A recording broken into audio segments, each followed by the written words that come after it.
What's looking good within the entire AMC cap markets place.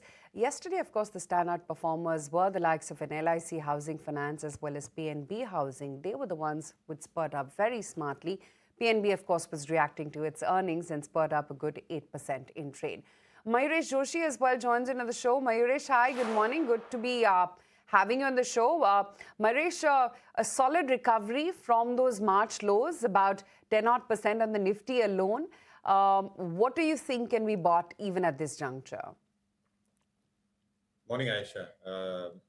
Our own sense is that a few sectors which are showing signs of inherent strength, where earnings might probably be a little bit more consistent, both in terms of Q4 earnings delivery, as well as expectations in terms of the second order effects when it comes to input cost inflation and demand dynamics on Q1 as well.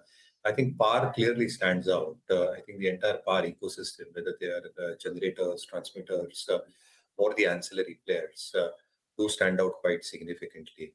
At the same time, our own sense is that pharma does become a sort of a defensive bet, where earnings probably can remain far more stable compared to the rest of the pack. Very, very selective in terms of BFSI. Within BFSI, our own sense is that the mid-cap PSU banks might actually fare better as we head into the next few quarters, both in terms of valuations, the ratings and rankings that we see it at Markets with India, and expectations in terms of earnings delivery as well. And last but not the least, our own sense is that a few niche engineering and manufacturing companies and mining companies in the Indian context might continue doing well. So a few names that we're probably liking within each of these individual spaces. Within pharma and Life Sciences is something that we continue liking. It's a very good CRDMO play. Our own sense is that the kind of clientele that it probably got, the order book that it is sitting on, the gross margins that it probably delivers, and the EBITDA margins as well, along with return ratios, might actually hold up in the areas and functionalities that they're probably working out of. One more idea that we probably added both in terms of our local and global portfolios is Godavari Power. Our own sense is that mining companies might continue doing well for two broad reasons. One, in terms of mining capacities itself increasing quite significantly with clearances probably getting received, will mean and will obviously amplify the kind of volume growth that is probably expected to be seen on their numbers over the next few quarters. Obviously, I think domestic demand is expected and will continue remaining extremely strong, both in terms of power consumption, both in terms of the data center outlay that has probably been laid out, and other functional industry developments that are probably happening. In Godavari Power, I think all these elements probably stay in place. Pellet realizations better than most market realizations, completely backward integrated unit. It consumes its own power in terms of the output that it probably delivers, and therefore from a balance sheet perspective looks extremely robust and strong. From PSU basket, I think Bank of Maharashtra, excellent set of numbers, and therefore I think we will watch out for numbers within the space, whether it's Bank of Baroda, Bank of India, or even Indian Bank to a large extent. Yeah, great picks there, and thank you for that perspective, Mayuresh. Just on Godavari, the better part of the growth is likely to come from battery energy storage containers. Does that at all in any way dilute the kind of thesis that you have, given the fact that there's going to be a large capex and the fact that a predominant part of the revenue growth is going to come from a very low margin product? I think quite well taken, Harsh, but I think that is going to be back-ended. I think it's not going to reflect immediately on numbers. And the management has probably put out that the deployment in terms of capex for creating these BESS storage facilities will obviously happen over a periodicity of time.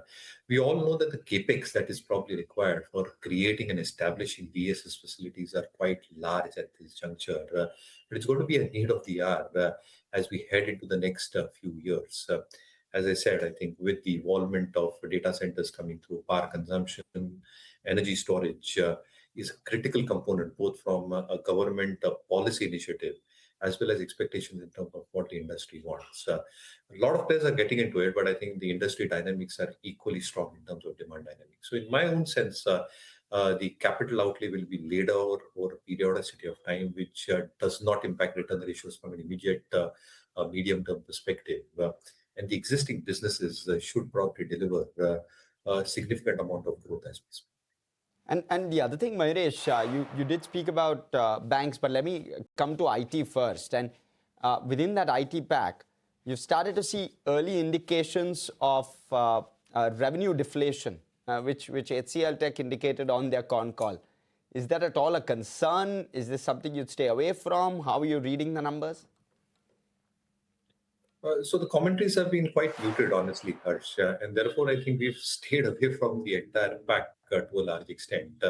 A couple of quarters back, I think we did hold Coforge and Persistent in our global portfolios, but we, I think, curtailed that quite significantly.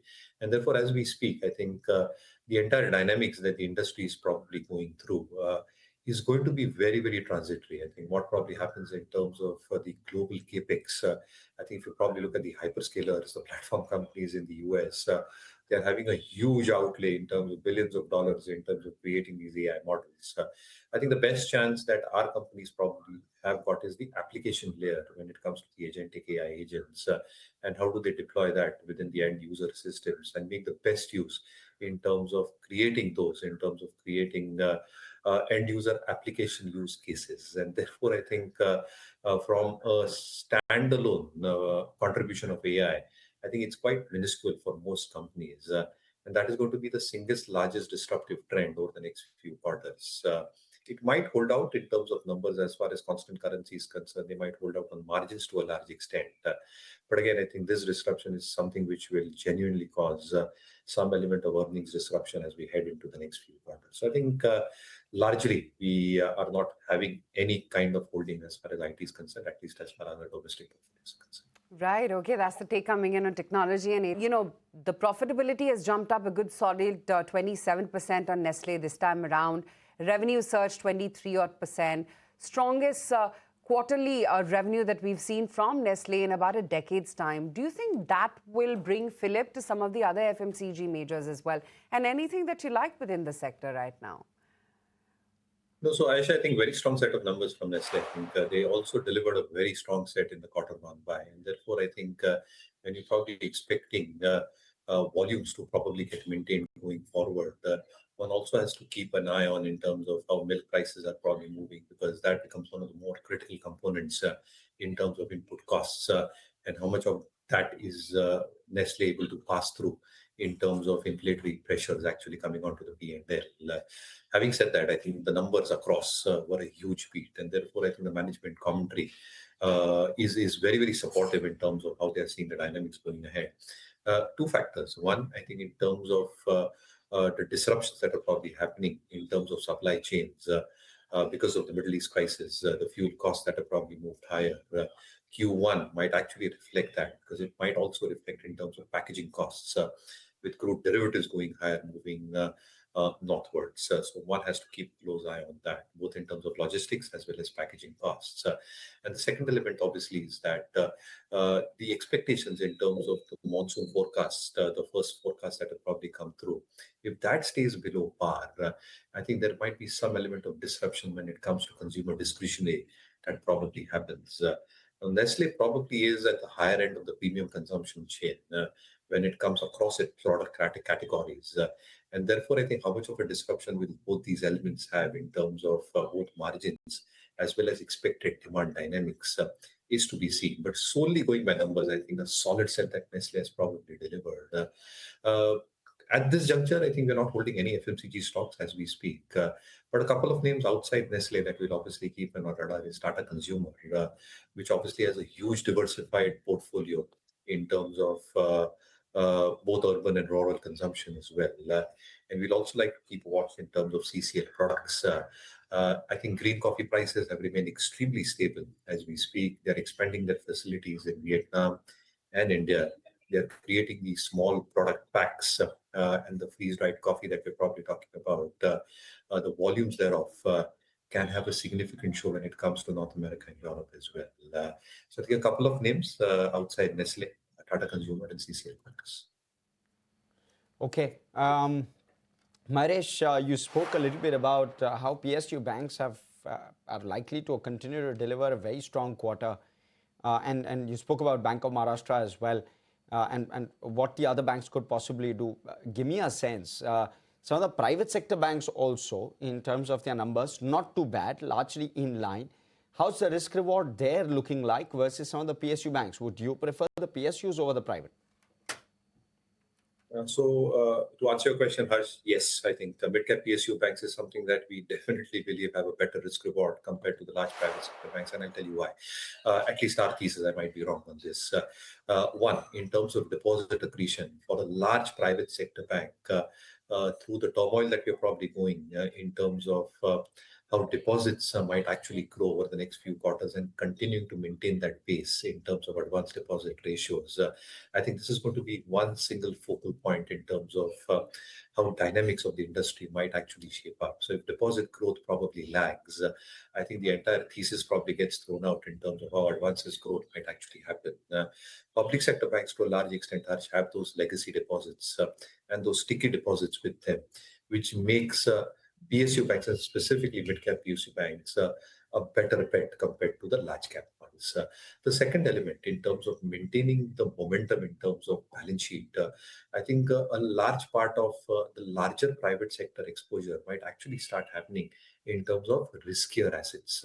The PSU banks have probably understood in the last cycle, the cycle before this, that aggressive lending to riskier assets comes with its own risks as well. And with the kind of GNPAs, NPAs that they had witnessed in the earlier cycle, their risk management tools have become a lot more sacrosanct.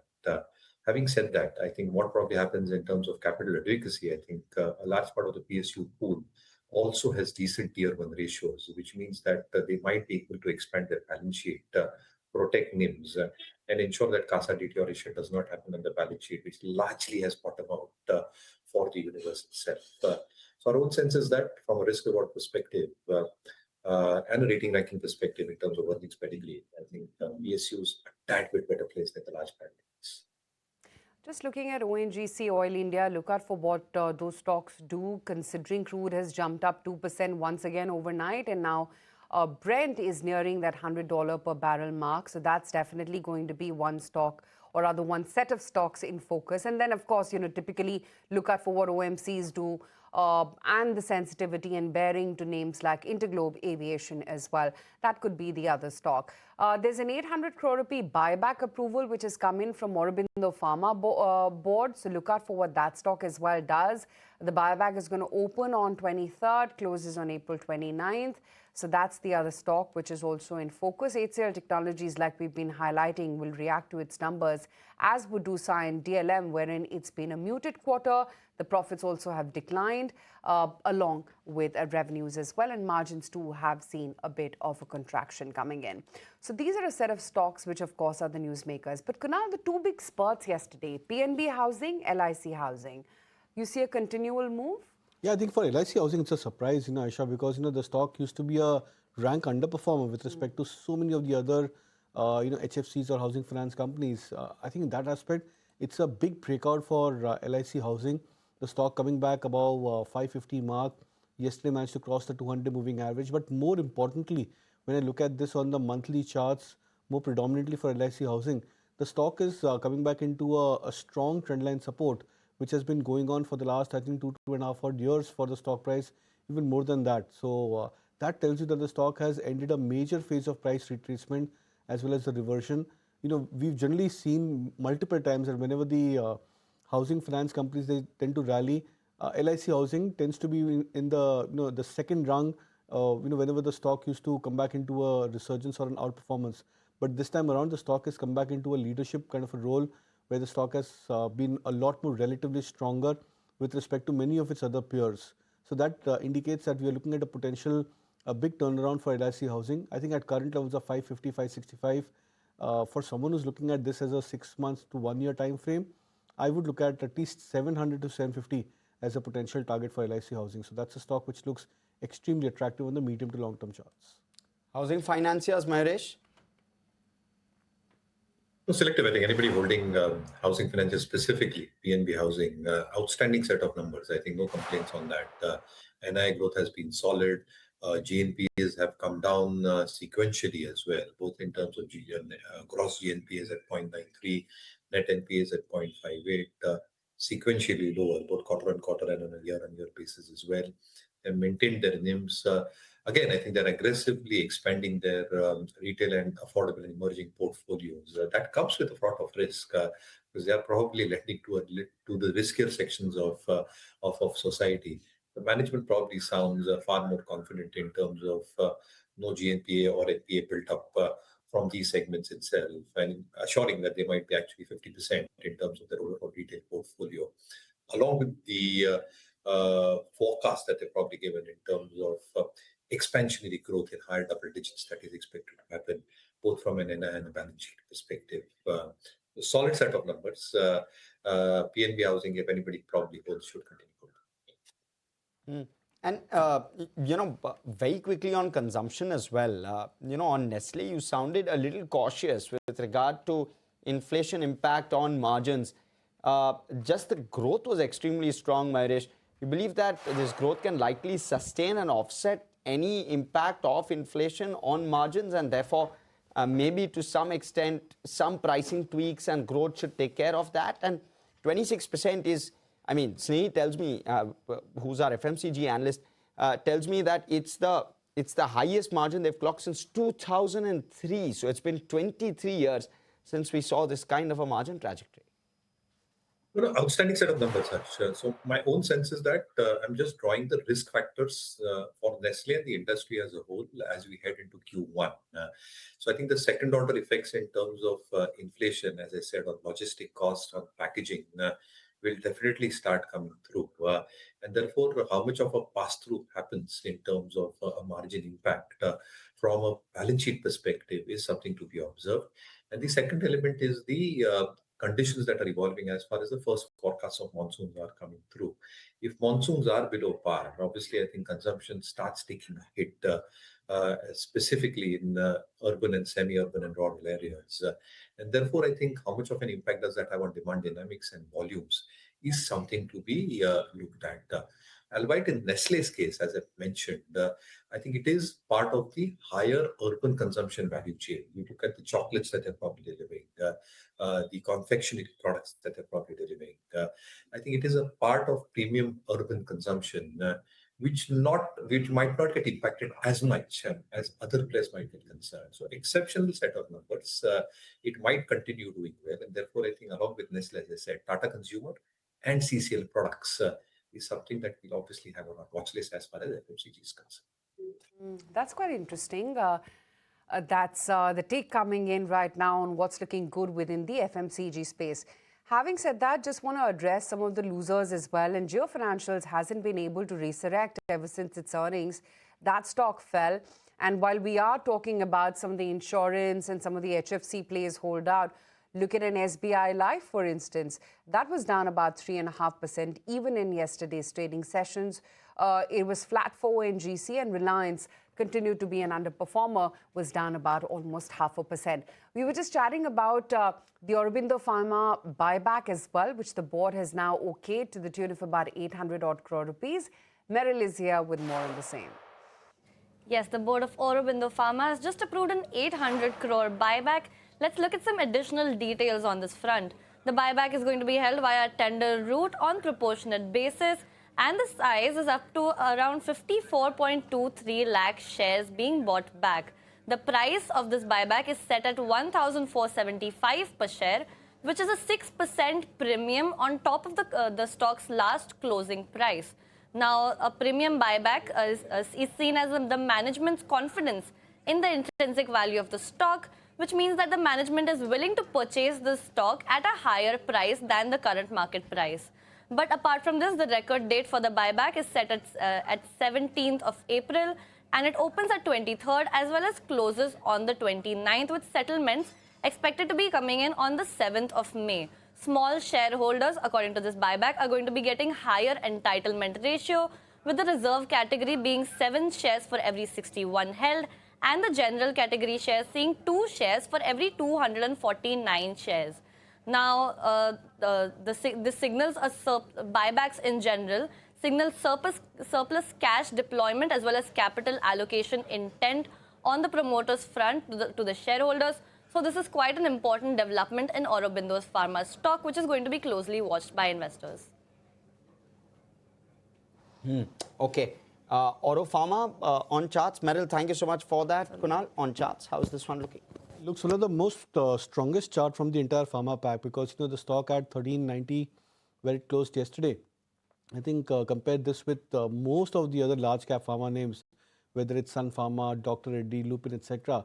I think the stock stands out. The way the stock has moved in the last 2 months, I think has been just exceptional, because the stock has managed to absorb a lot of volatility in between.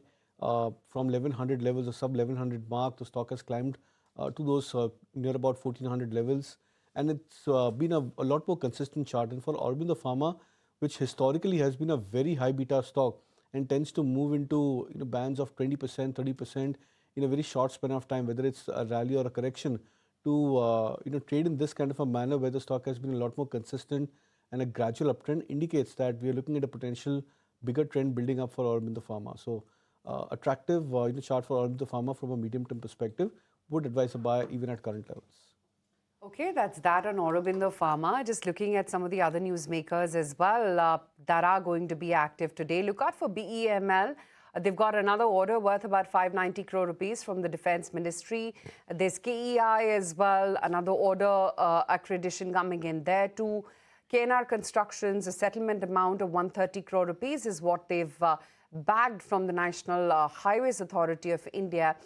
And then Karnataka Bank, which has partnered with Pine Labs for a point-of-sale services. That's the other stock which is also in focus. There's Suntech too, wherein the Q4 pre-sales have seen an uptick of about almost 22%, and their collections have come in higher by roughly about 39% on a year-on-year basis. So that's the other stock that we're going to be keeping on our radar right now. Having said that, HCL Technologies, Manappuram Finance, Persistent Systems, these are all stocks, or Tata Elxsi as well for that matter. These are all names which are going to be reacting to their earnings, and it's going to be weak to about lukewarm, so we're looking out for that. But Kunal, this very near-term jump that you're seeing in crude, the fact that Brent is once again nearing that $100 per barrel mark, what would it do to OMCs, to Interglobe Aviation and Paints? And is it time to short them once again? See, as it is, the OMCs did not rally that much, Aisha, in the last many days, because in the anticipation, assuming if the markets were expecting that maybe crude has finally settled into sub 100 mark, then I for one believe that the OMCs could at least have rallied by 15 to 20%, if not more, or at least try to recuperate half of the losses. And remember, I think many of these OMC stocks, they corrected by more than 30-35% in the last 2 months of this price correction for themselves. So for them to recover just about 7-8%, I think just about tells you that the markets were, as it is, on a bit of a edge over here. So I would probably sense that these stocks may try and come back into retesting of the previous swing lows. The only exception over here could be the likes of maybe Asian Paints, etc., because these stocks apparently have done reasonably well. The stock established a big swing low for itself around the 2,200 kind of levels, moved up by 10% to 13% from those zones around 2,500, 2,540 mark. Maybe that stock could probably try and just about shield itself in terms of the price correction. I would sense closer to 2,400, 2,450 mark should be a decent pivot support for Asian Paints. But yeah, I think many of the other OMCs, etc., even I would believe, for example, the likes of ONGC, Oil India, may probably have just one or few days where these stocks may try and gain on the back of the rise in crude oil prices. Oil India specifically is something which I would probably keep an eye on, because that's a slightly more stronger correlated chart when we look at this in terms of crude oil prices rise. Within the power space also will likely be in focus as a result of everything that's playing out in crude. Mahesh, do you think that there's a structural shift that is necessary and which will likely take place as well within the power ecosystem? And who will the key beneficiaries be? How do you play power? So as I said, Harsh, I think across the spectrum, whether they are generators, transmitters, financiers, or the EPC players, I think what is really transforming is the capacities which are expected to go up multifold over the next few years.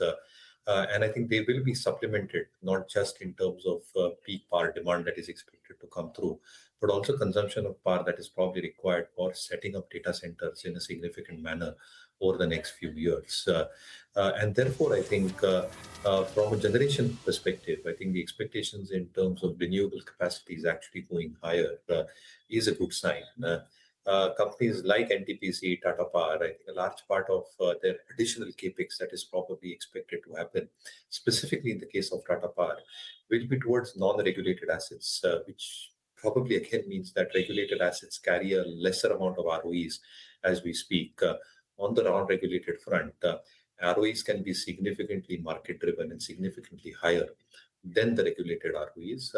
At the same time, I think the expectations in terms of accruals are expected to be significantly higher. Financials will also play their part, and therefore I think financials will remain in focus in terms of key outlay that is expected to probably remain in focus over the next few quarters and years. And with the risk management system and the mechanisms that risk financials have probably put in place, the expectations of significant balance sheet growth, along with a very strong dividend yield, remains in focus. And obviously, I think you have to pick and choose among the ancillaries. There are transformers, there are these transmission players, EPC players as well, which can continue doing well, both in terms of burgeoning order books that will probably come through, the margins at which these orders are coming, and their own capacities in terms of executing these orders, creating that multiplier effect in terms of numbers expected to come through over the next 2 to 5 years as we speak. Mayuresh, how do you look at some of the defense companies now? We have seen a big transformation happening in the way the orders are also flowing out, and it's almost 1 year to Sindoor now. So how do you see the entire thing?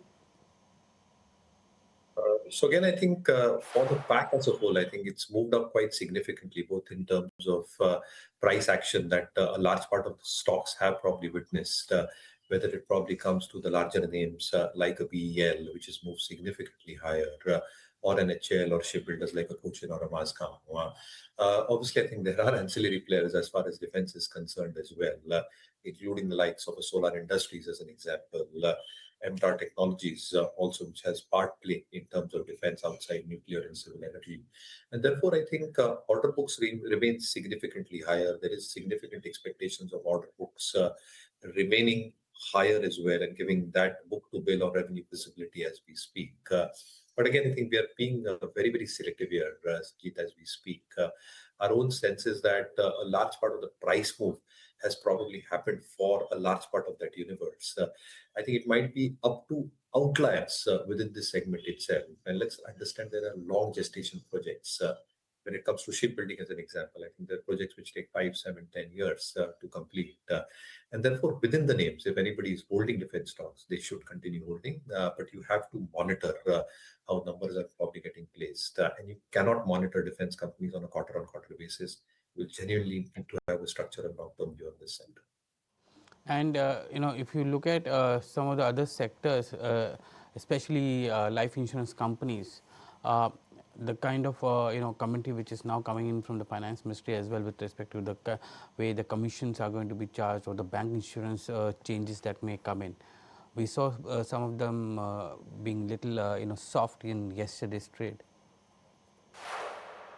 So Sajid, again, I think the companies have largely underperformed. You look at HDFC Life as an example, it's actually done nothing over a longer period of time. And with all the regulatory changes expected to come through, I think how much of an impact does that have in terms of VNB margins? The persistent ratios will remain strong, but I think the product mix is equally going to change. I think a lot of products are probably moving to non-par, which is probably a little bit of a higher margin product as we speak. All have a good bank assurance tie-up. So whether it's HDFC Life, ICICI Pru, or to a certain extent SBI Life as well. But I think the charges and the commission payouts that happen are in higher double digits. SBI Life is the only company within the life insurance space which has kept that to manageable levels and higher single digits. However, how much of a growth dynamics acts as a kicker in terms of growth is something which is still a circumspect. So our own sense is that we still continue remaining underweight on life insurance. Continue remaining underweight on life insurance. Let me bring on board Rajesh Palvia, Head Technical and Derivative Research at Axis Securities.